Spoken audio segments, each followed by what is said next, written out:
A evolução da Umbanda, desde o início do século até os dias de hoje, não se fez sem muito sacrifício e dedicação por parte de um grande número de homens dedicados a uma causa. E para que hoje pudessem chegar a uma prática livre. Basta lembrar que há 50 anos mais ou menos era quase um crime pensar em fazer modificações de ordem espiritual e que pudesse afetar de leve sequer o prestígio das religiões dominantes da época. E por isso o nome de Zé surge como um autêntico apóstolo com a tarefa que tomou o seu guia, Caboclo das Sete Encruzilhadas, de organizar de Umbanda. O seu trabalho é um verdadeiro milagre de fé e será por isso lembrado nesta audição. Célio de Moraes, o homem, o médium, suas realizações, particularidades, enfim, conhecimento histórico sobre a religião de Umbanda. Para isso, aqui estão seus amigos, seguidores, que vão conversar conosco sobre este tema. Nós contamos esta noite com Dona Lília Ribeiro, conselheira do Conselho Deliberativo da Umbanda, Floriano Manuel da Fonseca, presidente da ALUERJ, Jerônimo Vanzelotti, conselheiro e assessor de imprensa do CONDO, Martinho Mendes Ferreira, presidente da Congregação Umbandista do Brasil, Jorge Soares, diretor de culto da congregação. Ao lado dos nossos de mesa redonda que estão conosco, o jornalista Excelso, Babalorixá Omolubá e o nosso companheiro, Dr. Magalhães. Ao lado deles todos temos também um público do auditório que também participará deste depoimento.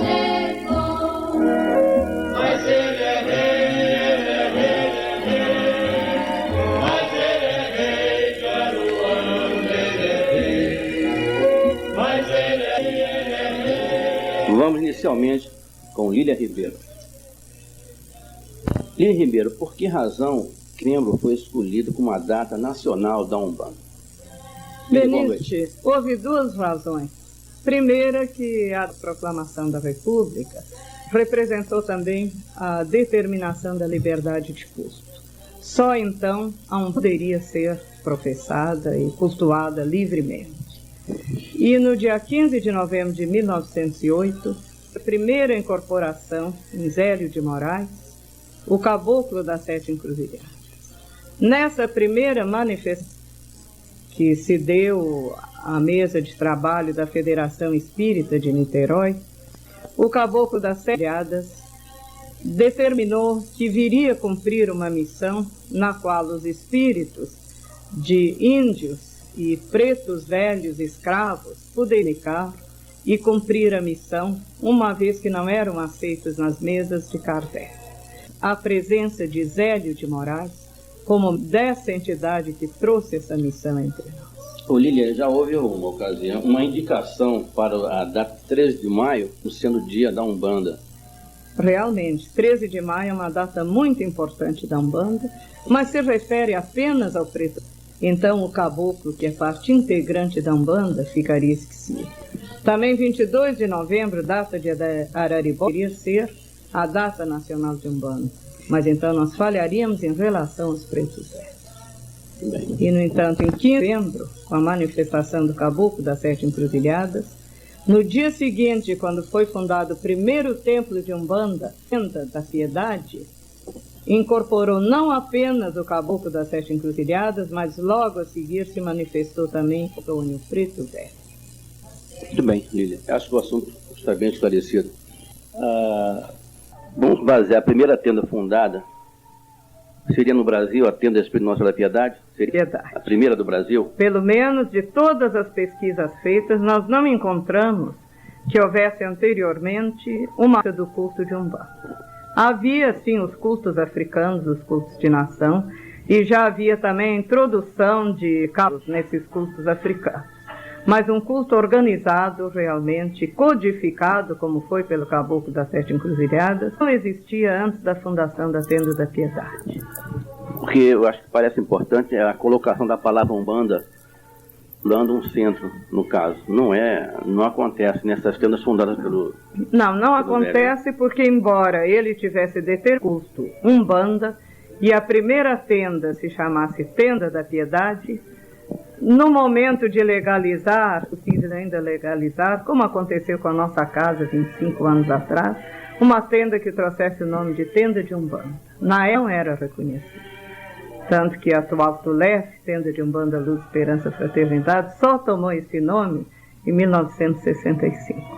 Anteriormente, era a Tenda Espírita Nossa Senhora do Rosário. Dona Lília, nós temos certeza, hoje nós vamos contar aos nossos ouvintes muitas particularidades relativas à Umbanda, Anda do Caboclo das Sete Cruzadas, que são desconhecidas.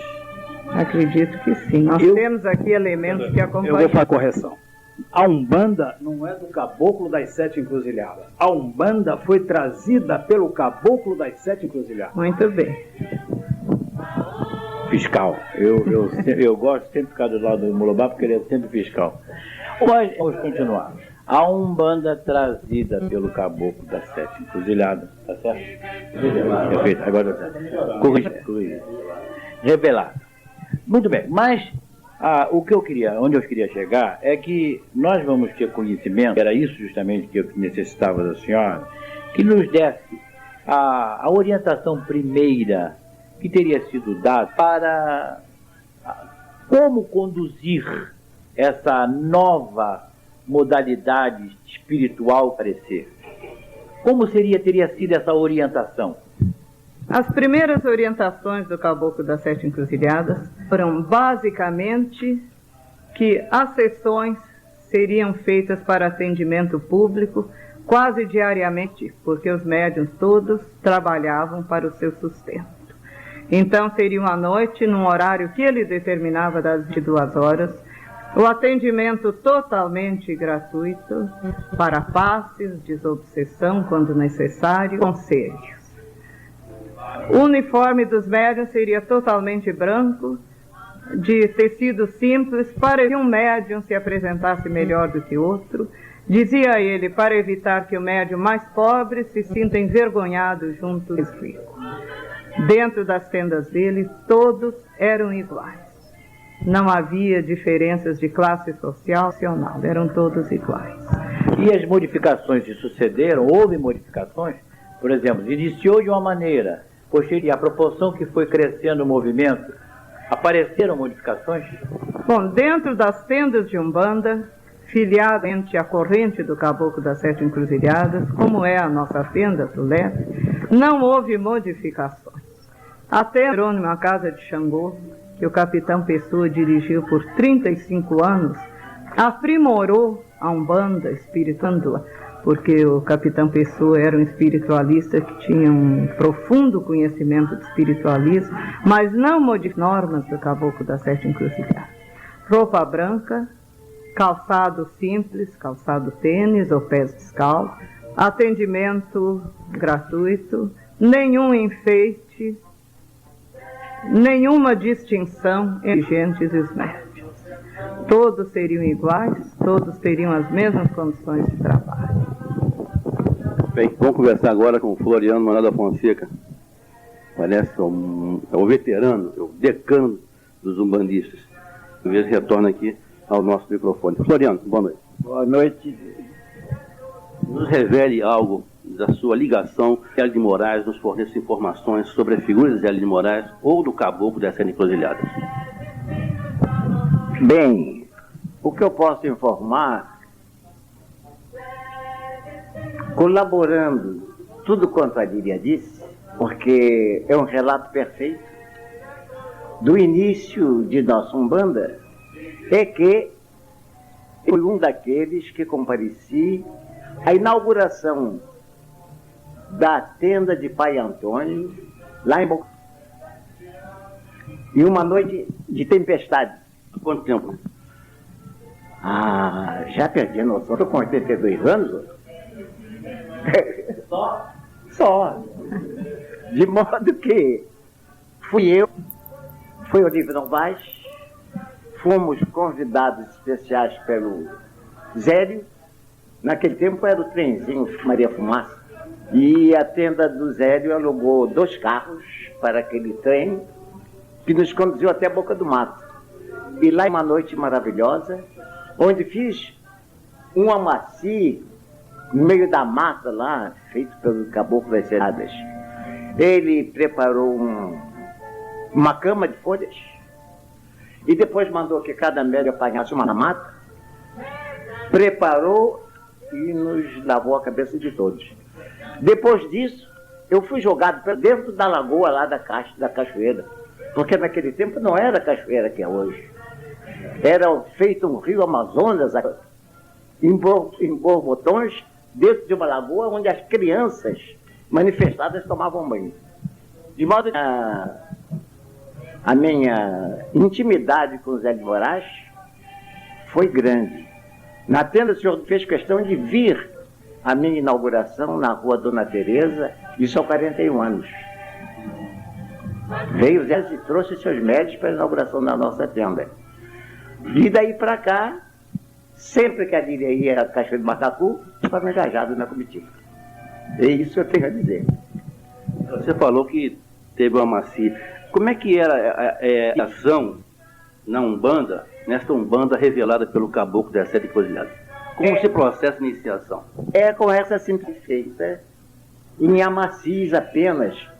Umas tendas usam bebidas, outras não usam. Tenda de São Jorge, por exemplo, onde eu assisti a algumas, cada um tinha a sua bebida.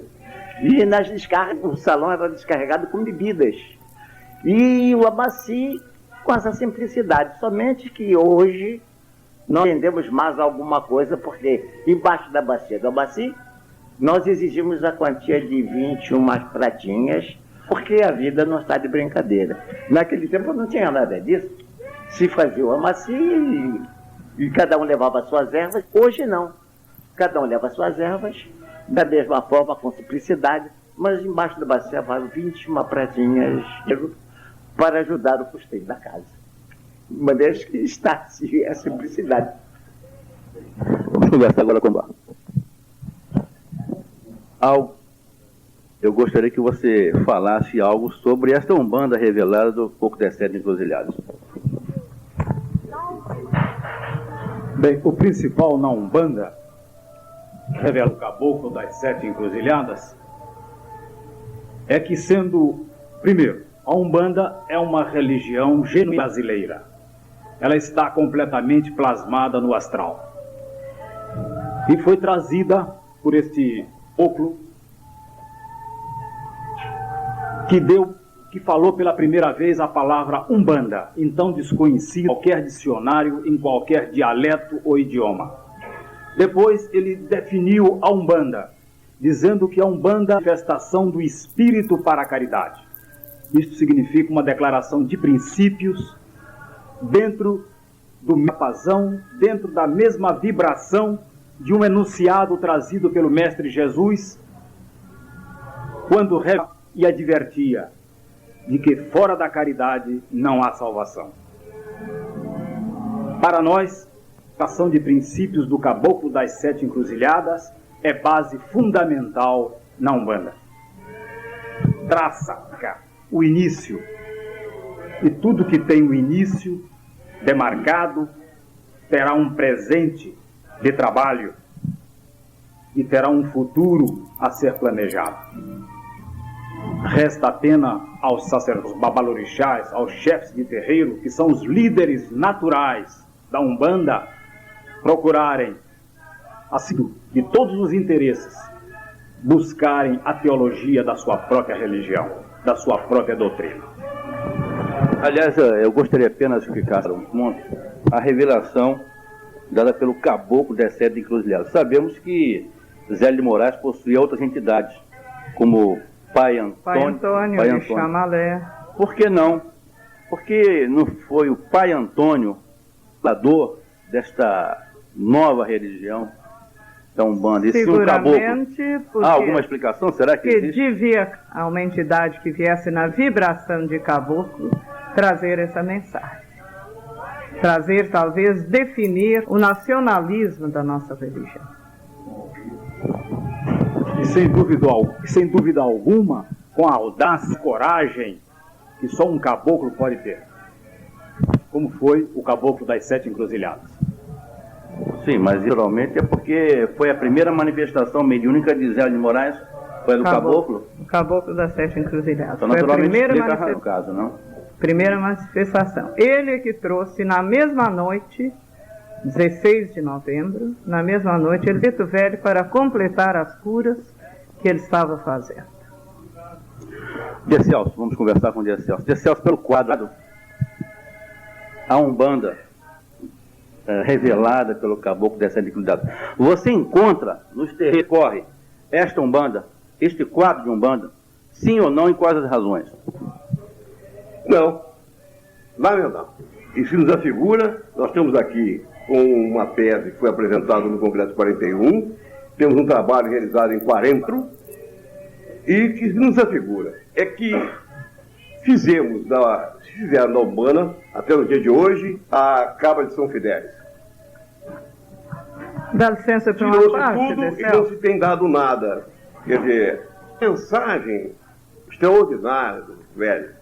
Estou muito à vontade porque nós temos tido cuidado. Quando já adultos tomamos conhecimento disso, do cuidado de sempre, todo ano, fazer algo que exalte o trabalho do Zé de Moraes. Foi o que realizamos sábado na Casa de Caridade Servos de Oxalá. E onde compareceram pessoas que ouviram o seu programa e que eu falava sobre o Caboclo das Encruzilhadas. E lá nos foram feitas perguntas e nós respondemos que sabíamos. E nós não temos nada, não foi acrescentado nada sobre a mensagem, em torno da mensagem extraordinária de Moraes. Primeiro enfoque que ficou em dúvida, só se apresentou lá um tipo de mediunidade. E a mediunidade se nos afigura prejudicial ao próprio desenvolvimento, ao crescimento doutrinário espiritual da própria Umbanda. Tem incorporação. E, por sinal, mediunidade que deve ser olhada com muito cuidado, com muita atenção. E aí tem mais nada. E quando hoje nós sabemos a gama enorme de faculdades que é inerente ao médium. Ou será que os médios de Umbanda só teriam uma coisa a discutir? O Mulubá, inclusive, discordou de nós quando nós afirmamos que numa das audições do programa, a data do 15 de maio era discutível. Isso não pode ser discutido. Nós temos daqui os documentos, e uma série de outros documentos estão aí. Você falou? A data? 15 de novembro, como data nacional da Umbanda, que era, ele discordou que era uma data discutível. Primeiro, eu acho que em pé necessidade de diálogo, há uma possibilidade de enriquecimento. Quando desapareceu o diálogo, matou a coisa. E acredito que o seu programa está prestando um serviço extraordinário, equacionando o problema da mensagem do seu Zé de Moraes, a mensagem do Zé de Moraes. É preciso não dogmatizar o negócio, preciso discutir, dialogar, para enriquecer a própria doutrina. Esse é o problema da mediunidade. Bem, uma religião acontece através de uma revelação. No dia 15 de novembro, houve a revelação. Uma revelação doutrinária, digna, de primeira água. Portanto, terá de ser feita no decorrer. Assim como fora da caridade não há salvação, que terá de ser feita também, terá de ser cumprida através dos milênios. Não há dúvida mais sobre essa questão do 15 de novembro. Torcer para 15 de maio por conveniências políticas ou sociológicas não fica bem. Nós temos que nos ater à verdade. Lília pediu uma parte do Celso. Pediu uma parte. Pelo seguinte, o De Celso disse que ele não encontra nas tendas que ele frequenta, que ele percorre, não encontra a Umbanda dentro das normas determinadas pelo Caboclo das Sete Encruzilhadas. A minha queixa maior é esse enriquecimento da própria mensagem. Nós ficamos aí. E o aspecto pior da coisa é o problema da mediunidade, que só se conhece a mediunidade tem incorporação, quando hoje todos nós sabemos a gama enorme de faculdades. Mas, De Celso, eu admiro que diga, porque não há médium de incorporação que não seja também médium intuitivo. Mas não se viu, mas o médium de incorporação, um dirigente de terreiro, ou médium simples dentro de um terreiro, ele trabalha principalmente com a intuição do guia. Não vai me dizer que o médium de incorporação, médium bandista, não é um médium intuitivo. Então ele deixará de ser o médium bandista. Aliás, me surpreende essa sua declaração. Não há surpresa, porque eu nunca. Esse é um ponto de vista que nós nos dedicamos a estudar a mediunidade. Essa é uma das nossas preocupações.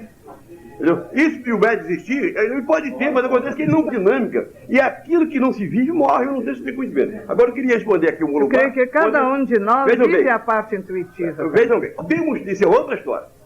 A intuição, a premonição é outra faculdade única. Lógico, então não é uma só do médium de Umbanda. O Bar falava ainda há pouco. Vejam bem, já em 44, está aqui num trabalho realizado por vários companheiros, dizia assim, o objetivo da espiritualista União de Jesus, combate em 44, o combate à magia negra, o combate aos umbandos, fase uso ilegal do exercício da medicina, combate aos médicos indignos que vendem o que de graça recebe.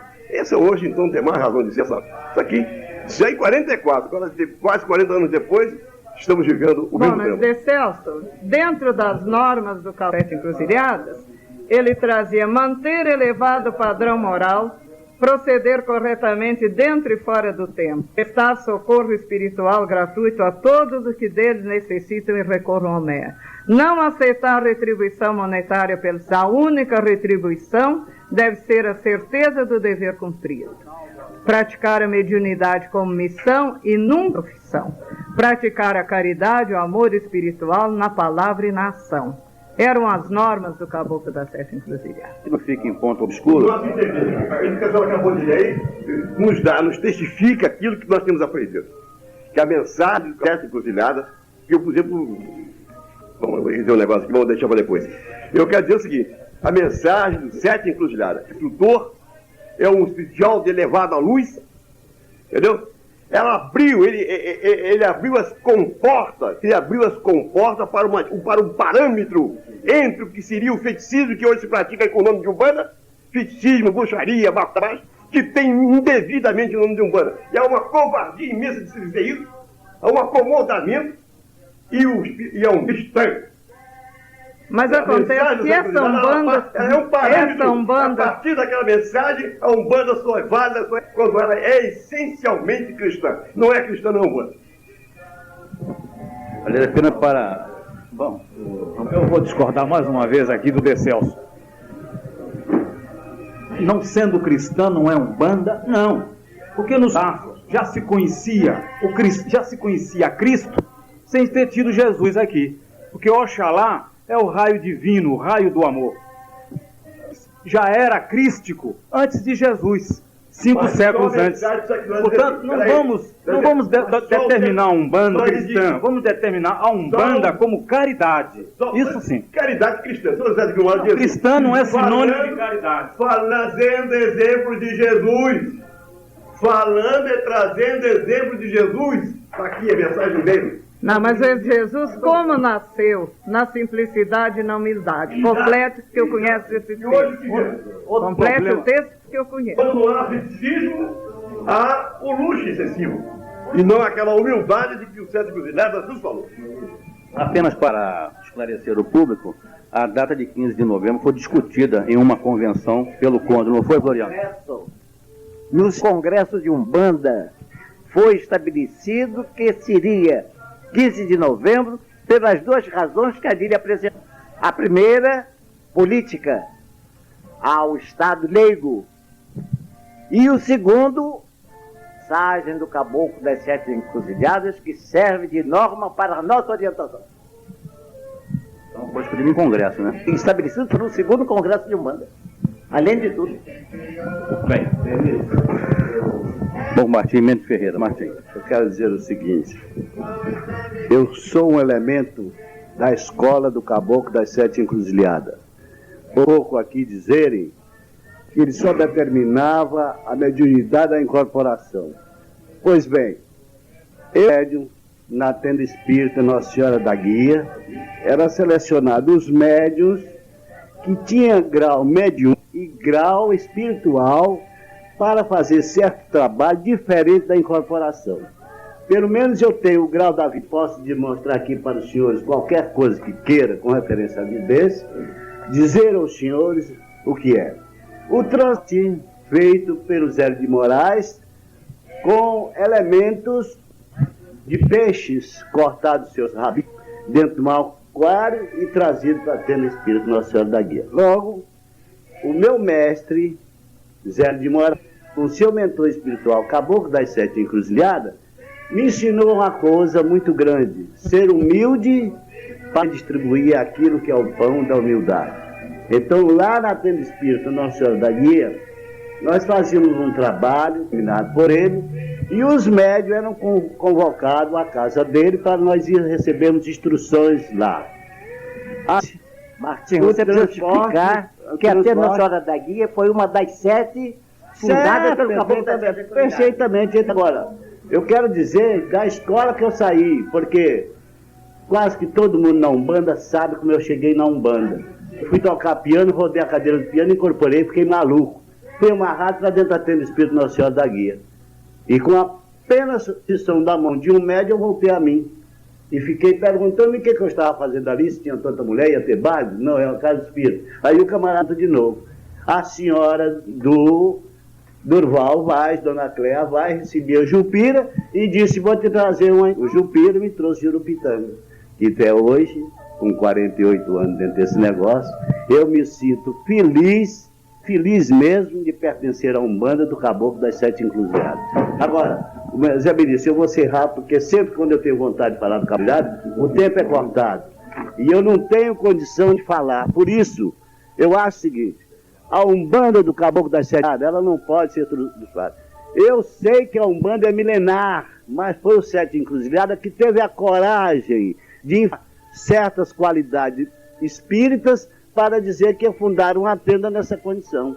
E de lá para cá, eu lhe digo mesmo, a Umbanda do Caboclo das Sete Encruzilhadas está totalmente torcida, porque hoje, aquilo que ele não queria dentro das suas tendas se vê. Quer dizer, então uma tenda de Umbanda Cabaco deixou de ser uma tenda de Umbanda do Caboclo das Sete Encruzilhadas, porque ele não gostava, ele dizia o ritual daquilo. A casa dele... Umbanda. Não.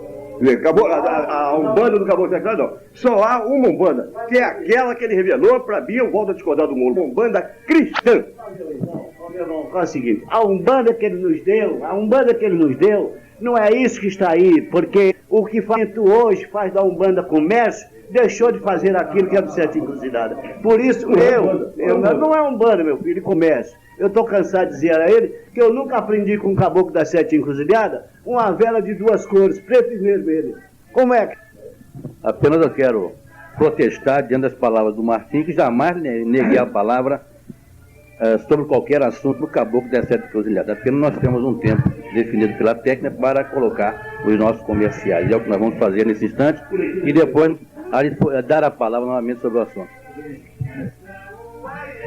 Ouvem o programa cultural Afro-Brasileiro. Apresentação de José Benício.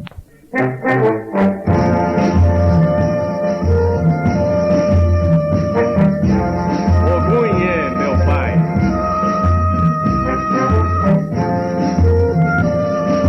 Vamos a Ogum, nas horas de Deus, meu pai. Vamos alabar Ogum, nas horas de Deus, pai.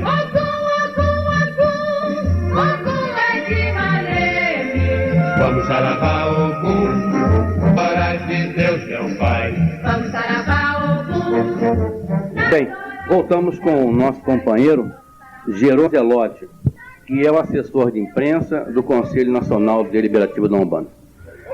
Zelotti, o que representa o caboclo, a figura do caboclo e do preto velho para a Umbanda? Nos explique isso, por favor. O fato de caboclo e preto velho precisa ser altamente analisado, porque os Sete Encruzilhadas, o Caboclo das Sete Encruzilhadas quis expor. Nós, termos de religião, não podemos nos prender a atavismos e a sectarismos. Temos que estar de coração aberto e mente. Eu sou um discípulo do Caboclo das Sete Encruzilhadas e não um aluno de Zélio de Moraes. O Caboclo das Sete Encruzilhadas, ao ordenar que as giras de Umbanda trabalhassem com as entidades caboclo e preto velhos, isso quer dizer roupagem espiritual. Não quer dizer de que idade que se apresente a um filho de fé com a roupagem de preto velho tenha sido eternamente velho, ou que seja exclusivamente um preto velho. E nós temos tido ocasiões de que elementos de outras correntes de espiritualidade que trabalhavam com orientais e guerreiros de Umbanda e verem baixado com a roupagem de preto velho aquele mesmo oriental que numa mesa de carne apresentava com outro nome oriental e outra falange e outra vibração. O preto velho representa na Umbanda o símbolo da humildade, do sacrifício, do trabalho e da construção.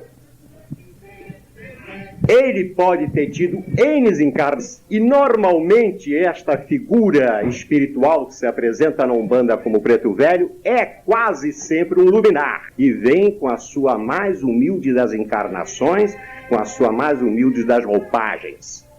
O caboclo tem, por algumas correntes de espiritualidade, tanto preto velho quanto caboclo, são considerados elementos primários na evolução espiritual. Se pudéssemos determinar pela cor quem primeiro veio no campo da evolução espiritual, traz na sua bagagem uma herança muito rica da espiritualidade. Eis porque me parece que, em se apresentar Caboclo das Sete Encruzilhadas, ele transcende ao próprio espírito de brasilidade, que é muito meu. Ele dá uma universalidade, porque tanto um elemento étnico quanto o outro, eles têm origens muito mais longe do que aquilo que o conhecimento até hoje tem determinado. Tanto o caboclo quanto o preto velho, formando filosoficamente dentro o binônimo determinante de toda a criação.